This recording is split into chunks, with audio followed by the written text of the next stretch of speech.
Today I'd like to read from Matthew chapter 20. 오늘은 마태복음 20장 말씀을 읽어보겠습니다. Why don't we stand together and let's read verses 1 through 16. 다 일어나셔서 함께 마태복음 20장 1절부터 16절 말씀을 읽으시겠습니다. 마태복음 20장 1절부터 읽겠습니다. 천국은 마치 품꾼을 얻어 포도원에 들여보내려고 이른 아침에 나간 집주인과 같으니 저가 하루 한 데나리온씩 품꾼들과 약속하여 포도원에 들여보내고 또 제3시에 나가보니 장터에 놀고 섰는 사람들이 또 있는지라 저희에게 이르되 너희도 포도원에 들어가라 내가 너희에게 상당하게 주리라 하니 저희가 가고 제6시와 제9시에 또 나가 그와 같이 하고 제11시에도 나가보니 섰는 사람들이 또 있는지라 가로되 너희는 어찌하여 종일토록 놀고 여기 섰느냐 가로되 우리를 품꾼으로 쓰는 이가 없음니이다 가로되 너희도 포도원에 들어가라 하니라 저물매 포도원 주인이 청지기에게 이르되 품꾼들을 불러 나중 온 자로부터 시작하여 먼저 온 자까지 삭을 주라 하니 제11째 온 자들이 와서 한 데나리온씩 받거늘 먼저 온 자들이 와서 더 받을 줄로 알았더니 저희도 한 데나리온씩 받는지라 받은 후 집주인을 원망하여 가로되 나중 온 이 사람들은 1시간만 일할거늘 저희를 종일 수고와 더위를 견딘 우리와 같게 하였나이다. 주인이 그 중에 한 사람에게 대답하여 가로되 친구여 내가 내게 잘못한 것이 없노라 내가 나와 한 데나리온의 약속을 하지 아니하였느냐 내 것이나 가지고 가라 나중 온 사람들에게 너와 같이 주는 것이 내 뜻이니라 내 것을 가지고 내 뜻대로 할 것이 아니냐 내가 선함으로 내가 악하게 보느냐 이와 같이 나중된 자로서 먼저 되고 먼저 된 자로서 나중되리라. 아멘. Amen. The Lord describes the kingdom of heaven like a landowner who hires laborers. 주님께서 하늘나라는 집주인이 영어로는 땅 주인이 일꾼을 품꾼을 고용하는 것 같다고 했습니다. God is the landowner because He created everything that exists. 하나님께서 존재하는 모든 것을 창조하셨기 때문에 하나님이 땅 주인이십니다. He is the owner of all things. 모든 것의 소유자이시죠. In the parable, this is represented by the vineyard. 그리고 이 모든 것들을 오늘 비유에는 포도원이라고 비유했습니다. A vineyard represents the activity of God's kingdom in this world. 그래서 포도원은 이 세상에서 하나님의 왕국을 위해 이루시는 모든 역사를 상징하는 겁니다. And the purpose of this parable was to further answer Peter's question. 그런데 여러분들 이 비유를 해주신 이유는 베드로의 질문에 답하시기 위해였습니다. In chapter 19, verse 27, he says to the Lord, See, we have left all and followed you. Therefore, what shall we have? 베드로가 19장 27절에 뭐라고 질문을 하냐면 우리가 모든 것을 버리고 주를 쫓아싸우니 그런즉 우리가 무엇을 얻으리까 했습니다. In other words, we are the first, and we've served you the longest. 다시 말하면 베드로는 우리가 첫 번째이고 주님을 제일 오랫동안 섬겼다는 말을 하고 있는 겁니다. Peter was saying that they have more time on the clock with Jesus than anyone else. 베드로가 그 누구보다도 예수님과 함께했던 시간이 가장 길었다는 말을 하고 있는 거죠. He may have assumed that there was a seniority system set in place for them. 아마도 시간이 길었다고 자신들의 지위도 높아진다 생각했던 것 같습니다. And Jesus answered Peter's questions with, first of all, an assurance that they would indeed receive a reward for following Him. 이런 베드로의 질문에 예수님께서는 실제로 너희들이 주님을 따랐기 때문에 상급을 받을 거라고 확신해 주십니다. He tells the disciples they will also sit on 12 thrones, judging the 12 tribes of Israel. 제자들에게 말씀하시기를 너희들도 12보좌에 앉아서 이스라엘 12지파를 심판한다고 말씀하셨기 때문이죠. There was a fair reward for being first in the field. 말하자면 포도원의 첫 번째 일꾼들에게 아주 공평하게 보상하신 것 같은 겁니다. There was also a great cost, as they would find out later. 하지만 이 제자들은 나중에 알게 되지만 큰 대가를 치르게 됩니다. But Peter, he was so focused on how special they were. 아무튼 베드로는 계속해서 자기들이 얼마나 특별한 존재인가에 치중합니다. We left everything. What shall we have? 모든 걸 다 버렸습니다. 뭘 얻겠습니까? But Jesus turns this question around by telling this parable. 그때 예수님께서 이 질문에 대한 답 대신에 비유를 하나 해주신 거죠. But before he does, in 19 verse 29, he tells Peter about the other laborers. 그런데 20장의 이 비유를 말씀하시기 전에 19장 29절에 베드로에게 다른 일꾼들에 대한 말씀을 해주십니다. He says, and everyone who has left houses or brothers or sisters or father or mother or wife or children or lands for my name's sake shall receive 100-fold and inherit everlasting life. 너희뿐 아니라 내 이름을 위하여 집이나 형제나 자매나 부모나 자식이나 전토를 벌인 자마다 다 여러 배를, 영어로는 100배를 받고 영생을 상속하기로 했습니다. So he's saying to Peter, don't slight anyone who follows me. 그래서 지금 예수님은 베드로에게 나를 따르는 사람들을 너와 비교해서 우습게 여기지 말라고 하는 겁니다. Don't judge them less worthy of the grace of God. 하나님의 은혜를 받을 자격이 너보다 적다고 생각하지 말라고 하시는 거죠. Like yourself, they will receive 100-fold and inherit eternal life. 그들도 너랑 똑같이 100배를 받고 영생을 상속한다고 말씀하십니다. It was kind of a roundabout way of saying, Peter, keep your mind on me and my business and not on people and rewards and greatness. 베드로야, 다른 사람들이나 상급이나 위대한 것에 초점을 두지 말고 나와 내 사업에만 마음을 두라고 예수님께서 베드로에게 간접적으로 말씀하시는 겁니다. Peter was being presumptuous. 말하자면 베드로는 주저넘었던 거죠. That he and the other disciples should receive a greater reward due to their length of time and commitment to Christ. 자기들이 그리스도께 더 많은 시간을 들였고 더 많이 헌신했다면서 다른 사람들보다 더 큰 상을 받을 거라고 생각한 겁니다. And so they were focused on becoming greater than each other. So much so that the mother of Zebedee's sons came to Jesus with her sons and asked him to grant that these, my two sons, may sit one on your right hand and the other on your left in your kingdom. 정말 이 제자들은요, 누가 더 큰 사람인가를 놓고서는 온 시선을 집중하고 있었습니다. 심지어는 세베대의 아들의 어머니가 자기 두 아들을 예수님께 데리고 와서는 나의 이 두 아들을 주의 나라에서 하나는 주의 우편에 하나는 주의 좌편에 앉게 명하소서라고 부탁까지 한 겁니다. And it caused such great indignation with the other 10 disciples. 그러자 이 말을 들은 다른 10명의 제자들이 굉장히 분노합니다.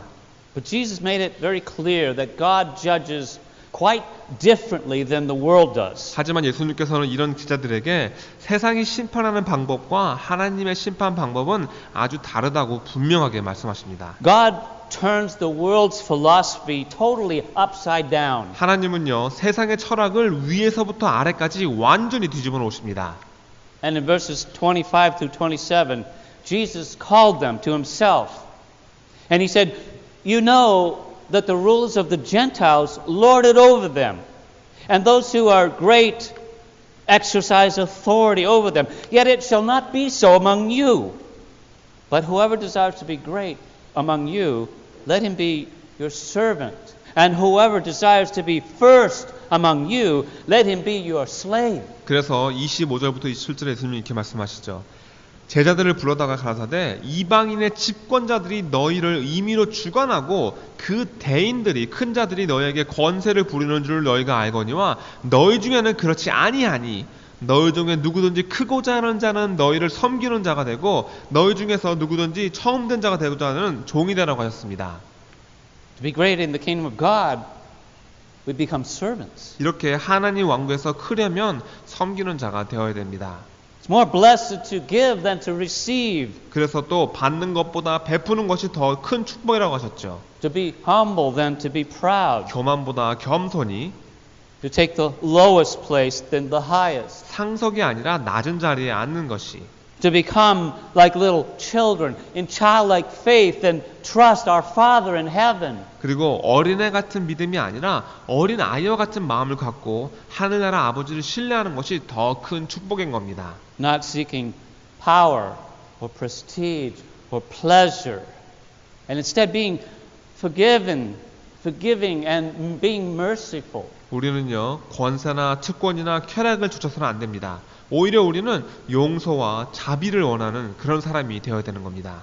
And so Peter's question, it revealed that he truly did not understand the other parable about the unforgiving servant. 결국 베드로는요, 이 베드로의 말을 잘 들으면 그 용서하지 않는 종의 비유를 제대로 이해하지 못하고 있었다는 것을 알 수 있습니다.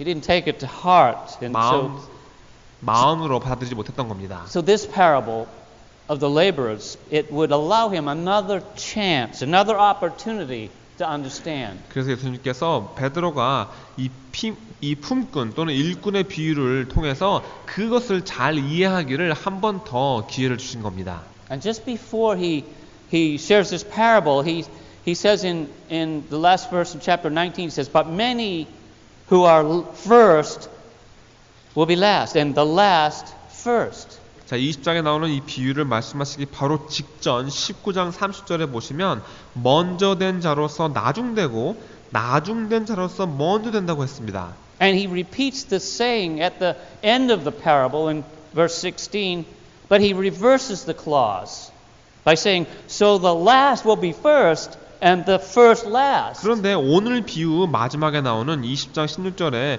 똑같은 말씀을 하시긴 하는데 나중된 자가 먼저 되고 먼저 된 자가 나중된다고 순서를 바꿔 말씀하십니다. And so the parable is sandwiched between these two verses that summarize the vast difference in the kingdom of God from the world around us. 이렇게 이 비유는요, 오늘 비유는 우리 주위의 세상과 하나님 왕국에는 큰 차이가 있다는 것을 가르쳐 주시기 위해서 먼저 된 자가 나중되고 나중된 자가 먼저 된다는 그 두 구절 사이에 비유를 껴서 해주신 겁니다. And in the parable, by paying the first laborers last, Jesus was overturning the customs of the day. 또 여기 말씀에 처음 일꾼에게 제일 나중으로 값을 치른다는 것을 말씀하시면서 그 당시 세상의 풍습을 뒤엎으시는 예수님을 알 수 있는 겁니다. What matters is not the length of the laborer's service, but the attitude of a willing heart to work as a chosen one of God. 결론은 이 일꾼들이 얼마나 오랫동안 일했나가 중요한 것이 아닙니다. 하나님의 선택을 받은 사람의 마음가짐이 어땠는가, 자원했는가, 그게 중요한 겁니다. Now, some of those who were hired, they knew what they would earn, just as Jesus told the apostles what they would gain in the kingdom. 예수님께서 사도들에게 왕국에서 너희들이 무엇을 얻게 될 건지 말씀해 주신 것처럼 여기 비유에 나오는 고용받은 일꾼 중에 몇몇은 자기들이 얼마를 받을 것인가를 알고 있었습니다. And these laborers, they did the work willingly, and they worked hard in the heat of the day, and they got their wages, just as they were promised. 이 일꾼들은 자원해서 일을 했고 그 더운 날씨에도 열심히 일했습니다. 그리고 자기의 임금을 받았습니다. 약속한 만큼 그대로 받았죠. And there were others who did not know what wages they would receive. 그들은 마치 제자와도 같은 자들이었던 겁니다. 그와 반면에 다른 사람들은 자기들이 어떤 품삯을 받을지 몰랐습니다. They simply trusted the character of the landowner and his integrity. And they go to work for him just the same. 말하자면 나중에 온 이들은 그저 땅 주인의 성품을 신뢰한 겁니다. 이 사람이 겉과 속이 동일한 사람이다. 그래서 가서 주인을 위해서 똑같이 일하겠다 한 겁니다. And they're not disappointed. 그리고 그들은요 전혀 실망하지 않죠. There's many things in this parable that apply to stewardship. 오늘 비유에 보시면 청지기의 임무에 적용되는 것들이 많이 나옵니다. Some of the laborers were very thankful for the grace extended to them from the wages they received. 몇몇 일꾼들은 자신들이 받은 임금을 두고 그 은혜에 아주 많이 감사하는 내용이 나옵니다. But others were not happy because of envy to those who received grace for working such a short time. 반면에 다른 일꾼들은 기분이 안 좋았죠. 일을 조금밖에 안 했는데도 불구하고 은혜를 받은 일꾼들을 시기했기 때문입니다. These are the laborers who had false expectations and expected something different because of the length of their work, and so they became disappointed. 이 일꾼들은 잘못된 기대를 하고 있었던 겁니다. 자신들이 오래 일을 했다고 뭔가 다른 취급을 받을 거라고 생각했던 겁니다. 그래서 실망하게 되죠. And this is like the attitude of a legalist who it's in contrast to a person who receives God's grace. 이건 마치 하나님의 은혜를 받은 사람과 율법적인 사람의 마음가짐의 차이를 보여주는 비유인 겁니다. Because time doesn't matter in God's economy. 하나님의 경제에서는 시간이 중요하지 않습니다. God lives outside of time. 하나님은 시간 밖에 존재하시는 분이기 때문이죠. Attitude's what matters. 그 마음가짐이 제일 중요한 겁니다. Attitude's everything. 그 마음가짐이 핵심인 겁니다. And do you see how this related to Peter? 여러분들, 베드로에게 이 말씀이 어떤 의미였을까요? Peter wasn't lazy, he was proud. 베드로는요, 게으르진 않았지만 교만했습니다. And as Christians, we can not be either. 하지만 그리스도인이라면 둘 중에 어떤 것도 되어서는 안 됩니다. We can't be like the lazy stewards we discussed in the previous two parables in Matthew 25 and Luke 19. 마태복음 25장과 누가복음 19장에 나오는 그 게을렀던 종 같은 사람이 되어서도 안 되고요. And it's assumed that we will not be. We are sent out into the world to go and to do the work of the Lord. 그런 게으른 자가 되어서는 안 되죠. 당연히 우린 그런 사람이 되지 않을 거라는 전제 조건을 가지고 있는 겁니다. 그래서 우리를 세상으로 보내셔서 우리가 가서 주님의 일을 하고 주님께 열매를 맺으신 것들을 우리가 추수해야 되는 겁니다. And to harvest what the Lord has produced. 주님께서 이루신 것들을 다 거둬들이는 거죠. This is a kind of a picture of what we're to do here on earth, co-laboring with God. 마치 이 비유는 이 땅에서 우리가 하나님과 동업하면서 해야 될 임무를 말해주는 그런 비유인 겁니다. And Jesus has already made us acceptable for service by His own death on the cross for our sins. 예수님께서 이미 우리를 섬길 자격이 있는 사람으로 만들어 주셨습니다. 우리의 죄를 위해서 십자가에서 돌아가셨기 때문입니다. He saves us for the work God has for us to do. 하나님께서 우리를 위해 준비하신 그 일을 할 수 있게끔 우리를 구원해 주신 겁니다. And in this parable we see a continuous theme going throughout the parable that the landowner who represents God, he doesn't want anyone standing around idle. 그런데 이 비유를 보시면 일관되는 주제가 하나 있습니다. 바로 하나님을 상징하는 땅 주인이 그 어떤 사람도 가만히 서서 노는 것을 원하시지 않는다는 겁니다. First he went out early in the morning to hire laborers for his vineyard. 그래서 이 땅 주인이 처음에는 아침 일찍 포도원에 보낼 일꾼들을 고용하는 것이 나옵니다. They would begin work at 6 a.m. and finish at 6 p.m. a 12-hour workday. 새벽 6시에 시작해서 저녁 6시에 끝나는 하루 12시간 일하는 그런 일입니다. Don't feel bad, though. Then he went to the marketplace and he talked to others that he saw standing idle. 그리고 난 다음에 땅 주인이 다시 장터에 나가서 서서 놀고 있는 사람들에게 말씀하십니다. Went out again at 9 a.m., 12 noon, 3 p.m. and finally the last time at 5 p.m. 아침 9시에도 나가고 정오에도 나가고 3시 그리고 마지막으로는 5시에 나갑니다. He was looking for as many laborers as he could find. And that time remaining was not an issue. 이 땅 주인은 자신이 찾을 수 있는 모든 일꾼들을 다 찾으려고 한 겁니다.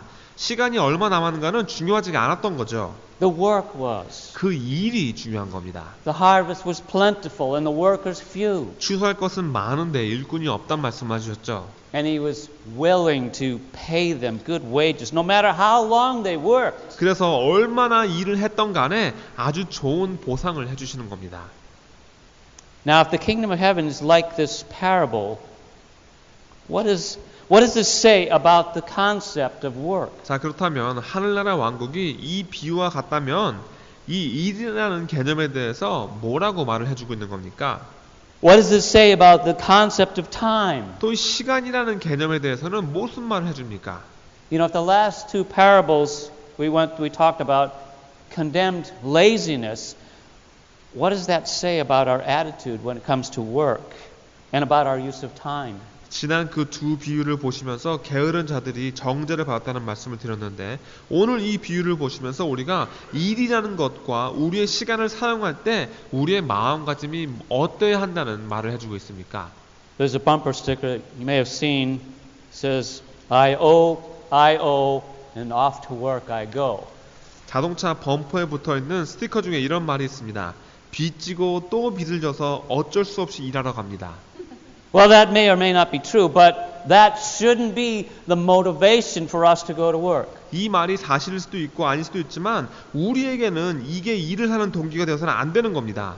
Work is a gift and a blessing given to us by a gracious God who equips us for it. 이 일이라는 것은 은혜로우신 하나님께서 우리에게 주신 선물이고 축복이고 또 하나님께서 직접 그 일을 할 수 있게끔 우리를 무장시켜 주십니다. That doesn't mean we're to worship it or abuse it or have an unbalanced life of extremes when it comes to work.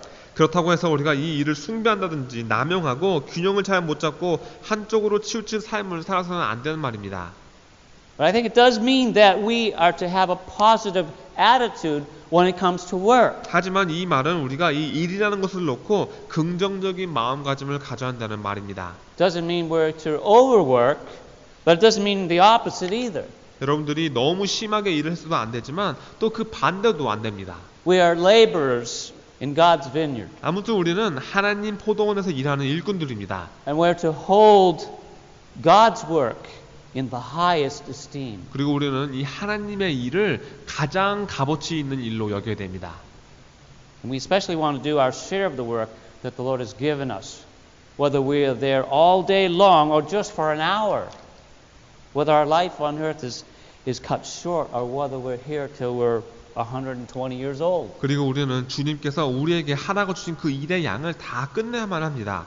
그게 하루 종일 일하는 것이든 1시간만 일하는 것이든 이 땅에서의 우리 삶이 짧게 끝나든 120살이 넘도록 살든 말입니다.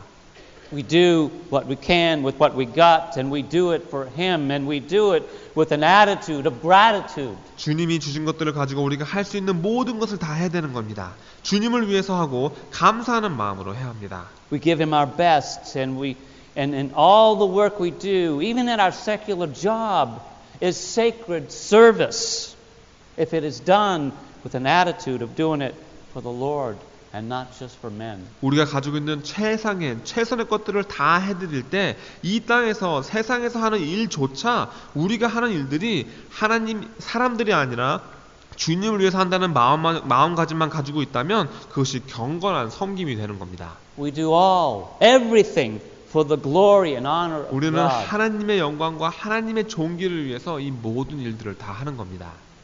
So what I want to especially emphasize in this parable is that we must have a grateful attitude about work, about wages, even about what we have in life compared to what others have. 자, 여러분들 제가 이 비유를 통해서 특히 강조하고 싶은 부분은요. 이 일을 놓고 감사하는 마음을 가져야 한다는 겁니다. 우리가 받는 임금과 우리의 삶 속에 가지고 있는 모든 소유를 놓고 다른 사람들이 갖고 있는 것과 비교했을 때 감사하는 마음을 가져야 되는 겁니다. That was Peter's problem. 바로 이게 베드로의 문제였죠. And it's ours also. 또 우리의 문제이기도 합니다.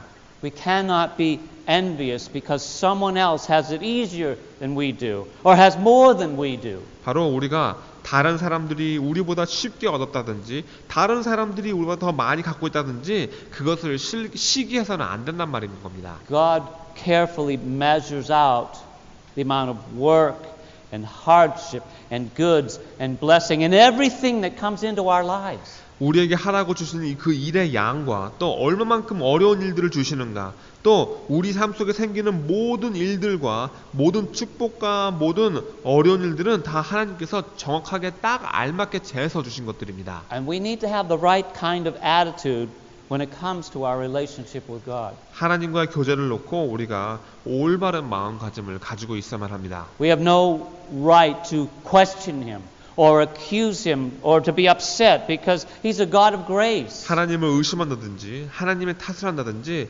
하나님께 화를 낼 수 있는 권리가 우리에게는 전혀 없는 겁니다. 왜냐하면 하나님은 은혜의 하나님이시기 때문입니다. I'm so weary of the psychology of today that says that it's okay to get angry at God. That you need to forgive God. 저는요 하나님께 화를 내도 된다 또는 하나님을 용서라는 식의 요즘 세상의 심리학을 정말 너무나도 답답합니다. Forgive God?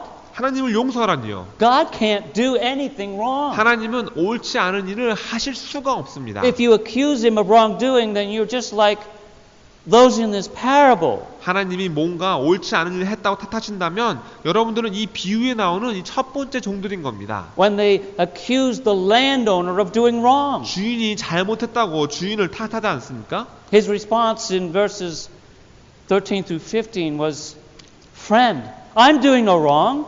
Is your eye evil because I'm good? 그래서 13절 15절에 보시면 주인이 이렇게 말을 하죠. 친구여, 내가 네게 잘못한 것이 없노라. 내가 나와 한 데나리온의 약속을 하지 아니하느냐. 내가 선한 일을 했는데 네가 악한 눈을 하느냐는 말을 합니다. We need to keep our focus on the work and not on the reward. On the Lord and not on ourselves. 상급이 아니라 우리의 일에 초점을 맞추고 자신이 아니라 주님께 초점을 맞춰야 되는 겁니다. God is gracious in whatever He gives. 하나님께서 우리에게 무엇이든 주실 땐 항상 은혜로 해주십니다. Are you following? 제 말 아시겠습니까? Notice that at 4 different times the landowner went back to the marketplace looking for laborers. 여기 보시면 일꾼들을 찾기 위해서 땅 주인이 4번이나 다른 시간에 장터에 나간 것을 알 수 있죠. And he said to them, you also go into the vineyard, and whatever's right, I'll give to you. And they went. 이렇게 말합니다. 저에게 이르되 너희도 포도원에 들어가라. 가라. 내가 너희에게 상당하게 옳은 것을 주리라 하고 그러자 저희들이 갔다고 했습니다. There was no negotiating. 그때 여기 보시면 타협하는 것이 없죠. There were no apprehensions to go. 또 걱정하는 것도 전혀 없습니다. There was no reluctance to serve. 섬기는데 주저함이 없는 겁니다. There were no reservations about laboring in the harvest. 추수의 일을 하는데 굶뜬 일이 전혀 없습니다. There was no questioning the kindness of the landowner who would reward them for their work. 집주인이 자기들의 일한 만큼 인자하게 보상하실 거라는 것을 그들이 알고 전혀 의심하지 않는 겁니다. They knew him to be a gracious, trustworthy man. 이들은요 주인이 은혜가 많고 믿을 수 있는 사람이라는 것을 알고 있었습니다. And they took him at his promise that whatever is right, I will give to you. And they went. 상당하게 너에게 딱 맞게 준다는 그 주인의 약속을 그대로 믿고 그들은 일하러 간 겁니다. There was no presupposition on their part. 자기 마음대로 넘겨 추측하는 것도 없었고요. They were not presumptuous about the landowner. 주인에게 주제넘게 행동하지도 않았습니다. They took him at his word. 그냥 그 주인의 말을 믿은 겁니다. And they knew they would not be disappointed. 그리고 주인이 자신들을 실망시키지 않을 거라는 것을 알고 있었습니다. And they cared not about what others would receive. 다른 종들이 얼마 받는지는 아무런 관심이 없었습니다. They came gratefully, being counted worthy of being hired. 그저 자기들을 고용할 만한 사람으로 주인이 취급했다는 것 자체에 그들은 감사하는 마음으로 일하러 간 겁니다. But verses 10 through 12 describes those who had a different attitude. 반면에 10절에서 12절에 보시면 그와는 다른 마음가짐을 가지고 있는 사람들의 이야기가 나옵니다. They were the first ones hired. 처음 고용된 사람들이었죠. But because of their attitude, they were last in that they did not really enjoy the blessings that came from their hard work. 그리고 이들은 이런 잘못된 마음가짐을 가지고 있었기 때문에 가장 나중된 자가 되고 열심히 일을 했지만 그때 받은 축복을 제대로 기뻐하지 못했습니다. It says when the first came, they supposed that they would receive more. And they likewise received each a denarius. And when they received it, they murmured against the landowner, saying, these men have worked only 1 hour, and you made them equal to us, and who have borne the burden in the heat of the day. 먼저 온 자들이 와서 더 받을 줄 알았더니 추측하더니 저희도 한 데나리온씩 받은지라 받은 후에 집주인을 원망하여 가로되 나중 온 이 사람들은 1시간만 일할 거늘 저희를 종일 수고와 더위를 견딘 우리와 같게 하였나이다 했습니다. They had no joy. 전혀 기쁨이 없죠. And these men are like many who think they know God. 이 사람들은요 자기가 하나님을 안다고 생각하는 많은 사람들과 똑같은 사람들입니다. But they don't enjoy His grace. 하나님의 은혜를 즐거워할 줄 모르는 사람들이죠. They're presumptuous about what they should receive. 반면에 자기들이 얼마만큼 받아야 하는가를 놓고 주제넘게 생각하는 겁니다. And when things don't go their way, they fall away. 그리고 자기 생각대로 안 되자 넘어지는 겁니다. God promises a gracious reward for serving Him. 그냥 떠나가 버리는 겁니다. 하나님을 섬기는 사람들에게는 하나님께서 은혜롭게 보상해 주십니다. There's no questioning His grace. 하나님의 은혜를 놓고 의심할 필요가 없는 겁니다. There's no debating His choices. 하나님의 선택도 의심할 필요가 없습니다. He is sovereign in the lives of every man. 모든 사람의 삶 속에 주권을 갖고 계시기 때문입니다. And each and every man comes to God equally on a level playing field. 모든 사람들은 다 똑같이 이 포도원에 일하러 하나님께 나옵니다. No one is better than the next person. 그 누구도 옆 사람보다 더 나은 사람이 아니란 말입니다. We're all sinners saved by grace, brought to Jesus Christ by faith. 우린 다 믿음으로 인해서 예수 그리스도께서 주신 은혜로 말미암아 구원을 받은 죄인들 뿐이기 때문입니다.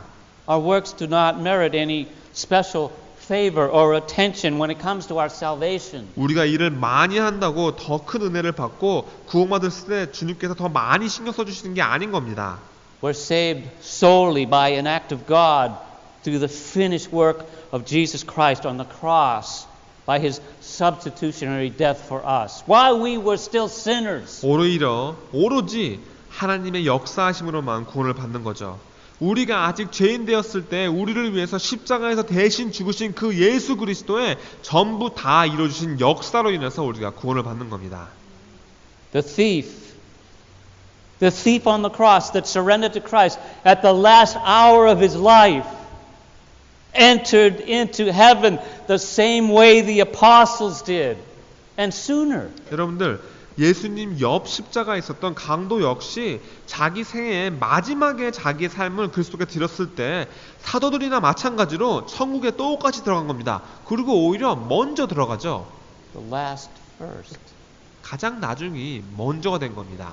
They gave up all to follow Christ. 반면에 사도들은 그리스도를 따르기 위해서 모든 것을 버렸습니다. He gave up nothing. 하지만 강도는 아무것도 안 버렸죠. They labored till they were put to death or persecuted for their faith in Christ. 반면에 사도들은 자기들이 죽기까지 그리스도 안의 믿음으로 인해서 핍박을 받으면서 끝까지 수고했습니다. The thief, he only put his trust in the Lord at the most opportune time in his life. 하지만 강도는 자기 인생에 기회가 주어졌을 때 그저 주님을 신뢰했을 뿐입니다. Although it was at the last moment of his life, he was accepted into paradise by the Lord. 물론 마지막에 간신히 받은 구원이지만 여전히 주님으로 인해서 낙원에 들어간 겁니다. That very day, they would slip into heaven, the Lord and this murderous thief, a most undeserving man who got man's justice to end his life, but God's mercy to begin a new life. 여러분들, 바로 그날 주님과 함께 이 강도가 함께 천국으로 들어간 겁니다. 이 강도는 정말 자격이 전혀 없는 그런 사람이었고 인간의 그 정의의 심판을 받아 죽게 된 이런 사람이었습니다. 하지만 하나님의 자비로우심으로 새로운 삶을 시작하게 되었고 그도 역시 천국에 들어간 겁니다. He had mocked the Lord most of the time being on that cross. He had mocked the Lord on the cross next to Jesus. 여러분, 이 강도는요, 예수님께서 십자가에 달렸다면서 계속해서 옆에 계신 예수님을 조롱했었을 겁니다. But in a moment of time, he had a revelation of his own sin. 그런데 어느 순간 자기 자신의 죄를 깨달은 겁니다. Made an admission of his own guilt. 자기 자신의 죄를 인정하게 된 겁니다. And surrendered to the lordship of Jesus. 그리고 예수님의 그 주 되심에 순복했던 겁니다. And we must do the same. 우리도 똑같이 해야 됩니다. This thief had only a few moments to ponder the fact that Jesus was not only innocent, but he was God's son.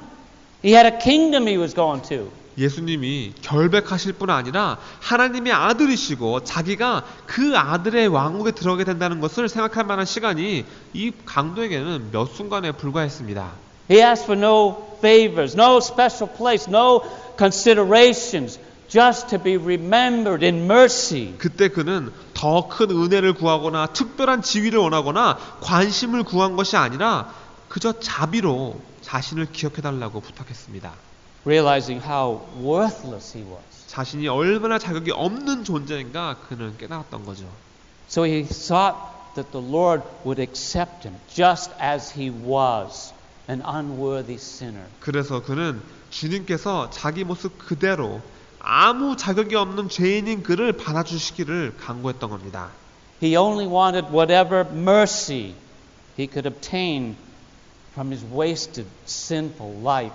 죄뿐 아니라 이 죄뿐인 자신의 삶을 다 허비했음에도 불구하고 주님께서 자비를 베풀어 주실 것을 그는 원했던 겁니다. And he placed his trust in the one who would give him whatever is right and stopped his murmuring so as to receive what he could not achieve. 그리고 상당하게 주시는, 딱 알맞는 것으로 주시는 주님께 자신의 신뢰를 주었던 겁니다. 그때 그는 원망하기를 멈추고 자신이 이루지 않은 것들을 받게 됩니다. And by his profession, he was acknowledging the merits of his Savior, the perfect, holy Lamb of God who takes away the sins of the world. 그 자신의 고백을 통해서 이 모든 것들이 다 구세주께서 이루신 것들이며 하나님의 거룩하신 완벽하신 어린 양께서 이 세상의 죄를 지고 가셨다는 것을 그는 인정했던 겁니다.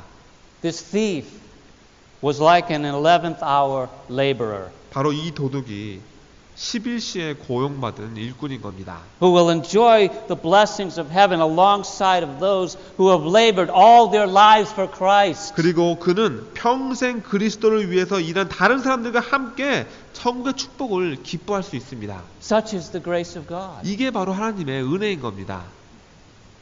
See, this parable is an illustration that all of us get much more than we deserve. 이 비유는 말입니다. 우리 모두 다 우리에게 합당한 것보다 훨씬 더 많은 것을 받게 된다는 그런 내용을 가지고 있는 겁니다. But Peter was always comparing himself to others. 여러분들 베드로는 항상 자기 자신을 다른 사람들에게 비교했습니다. Do you ever do that? 여러분도 그러십니까?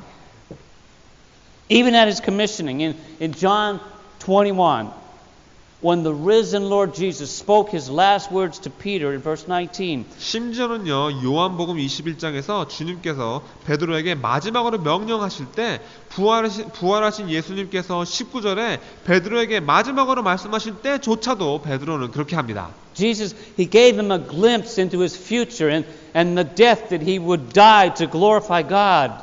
And he said to Peter, "Follow me." 예수님께서 베드로의 미래를 조금 보여주시면서 하나님의 영광을 위해서 그가 죽게 될 죽음에 대해서 말씀하십니다. 그리고선 베드로에게 나를 따르라 말씀하시죠. Peter then, turning around, he saw John. And he said to Jesus, "But Lord, what about this man?" 여러분 여기 보시면 베드로가 돌이켜 예수님의 사랑하시는 그 제자가 요한이 있는 것을 보고서는 이렇게 말합니다. 주여, 이 사람은 어떻게 되겠나이까? Jesus said to him, If I will that he remain till I come, what is that to you? You follow me. 그때 예수님께서 그가 그를 머물게 하고자 할지라도 내게 무슨 상관이냐? 너는 나를 따르라 하시더라 했습니다. How often do we do the same thing by looking at others? 우리도 다른 사람들을 보면서 얼마나 자주 이럽니까? We say, what about him or what about her? 저 사람은요, 저분은요. And Jesus basically tells us the same thing that he told Peter. 예수님께서 베드로에게 해주셨던 그 똑같은 말을 우리에게도 해주시는 겁니다. You follow me. 너는 나를 따르라. Don't worry about that person. 저 사람은 걱정하지 말아라. I mean, this is what we learned from the parable of the laborers. 이게 바로 일꾼의 비유에서 우리가 배울 수 있는 교훈인 겁니다. Don't look at the mercy and the grace of God towards the person next to you. 여러분 옆에 있는 사람에게 주시는 하나님의 자비와 은혜가 어떠한 건지 바라보지 말란 말입니다. Be thankful for the grace and mercy of God towards you personally. 여러분에게 개인적으로 주시는 하나님의 은혜와 자비만 가지고 그저 감사하시면 됩니다. Concentrate on your relationship with Him. 그리고 주님과 여러분의 그 교제에 집중하세요. On your relationship with Him. 주님의 여러분의 교제 말입니다. Be thankful you were chosen by God. 하나님께서 여러분들을 선택하셨다는 그 자체에 감사하십시오. The thief on the cross was chosen. 십자가의 강도도 역시 선택받았습니다. He didn't work his way to eternal life. 영생을 얻으려고 일하지 않았습니다. It was given to him as a gift of faith. 그저 이 영생은 그에게는 믿음의 선물이었을 뿐입니다. The Apostle Paul was a persecutor of the saints of God in the early church. 초대교회 시대에 사도 바울은 하나님의 성도들을 핍박하는 사람이었습니다. Jesus met him on the road to Damascus and changed him so that he was described in Acts 9 as a chosen vessel of mine to bear my name before Gentiles, kings, and the children of Israel. 예수님께서 다마색으로 가는 길에 바울을 만나시고 그를 변화시키시죠. 그래서 사도행전 9장에 보시면 바울이 주님의 이름을 이방인과 임금들과 이스라엘 자손들과 그 앞에 전하기 위해서 택한 나의 그릇이라고 말씀하십니다. As one who would suffer many things for Jesus' name's sake. 바울은 예수님의 그 이름을 위해서 수많은 고난을 받게 됩니다. And suffer he did, but with a willing heart to plant the seeds of the gospel and reap a harvest for the kingdom of God. 하지만 복음의 씨앗을 심고 하나님 왕국을 위해서 추수하려는 그런 자원하는 마음으로 그는 고난을 받았던 겁니다. But what about the Apostle John? 사도 요한은 어떻습니까? What about him? Why didn't he suffer a martyr's death? 왜 사도 바울은 순교자의 죽음을 받지 않았을까요? I mean, was that fair to the other apostles? 다른 사도들에게 공평한 일입니까? In the sovereign plan of God, it was. 하나님의 주권의 계획 속에는 공평합니다. God doesn't work on the basis of fairness. 또 하나님이 역사하시는 일에는 공평이 기준이 아닙니다. The way the world defines fairness. 그거는 세상에서 하는 말이죠. He works on the basis of grace. 하나님의 역사하심의 기준은 은혜입니다.